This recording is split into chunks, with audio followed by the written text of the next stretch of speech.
നിനക്കൊരു നന്മ വരുമ്പോഴാ, സാമ്പത്തികമായി ഇച്ചിരി ഉയർച്ച വരുമ്പോഴാ നിന്നെ നശിപ്പിക്കുന്ന മദ്യപാനം കയറി വരുന്നേ. നീ നല്ല ഒരു അവസ്ഥയിലേക്ക് അങ്ങ് പൂത്തുലയാൻ വരുമ്പോഴാ ഒരു തെറ്റായ ബന്ധം നിന്നെ ഒരു ചെറു കുറുക്കന്റെ രൂപത്തിൽ കയറി വരുന്നത്. ബൈബിൾ എഴുതിയിരിക്കുകയാണ്, മുന്തിരിത്തോട്ടം നശിപ്പിക്കുന്ന കുറുക്കന്മാരെ.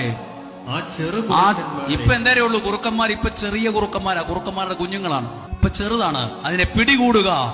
കാരണം നമ്മുടെ മുന്തിരിത്തോട്ടം നല്ല ടൈമാണ്, പൂത്തുലയാൻ തുടങ്ങുക, കായ്ക്കാൻ തുടങ്ങുവാണ്. അപ്പോൾ ഇറങ്ങിയിട്ടുണ്ട് അതിനെ നശിപ്പിക്കുന്ന ചെറിയ കുറുക്കന്മാർ. അത് ശുശ്രൂഷയിലുണ്ട്, വ്യക്തി ജീവിതത്തിലുണ്ട്, ബിസിനസ്സിലുണ്ട്, കൃഷിയിലുണ്ട്, സാമ്പത്തികത്തിലുണ്ട്. എന്തെങ്കിലുമൊക്കെ നന്മ വരുമ്പോ അതിനെ നശിപ്പിക്കുന്ന ചെറിയ കുറുക്കന്മാരുണ്ടായി വരും. അങ്ങനെയാ പലരും തകർന്ന് തരിപ്പണമായി പോയേ. ബൈബിൾ വചനം ശ്രദ്ധിച്ചോ? നിങ്ങൾ ശരിക്കും പ്രാർത്ഥിക്കണം അപകടം മാറിപ്പോകാൻ. ചെറിയ കുറുക്കന്മാരെ പിടികൂടാൻ ഒരു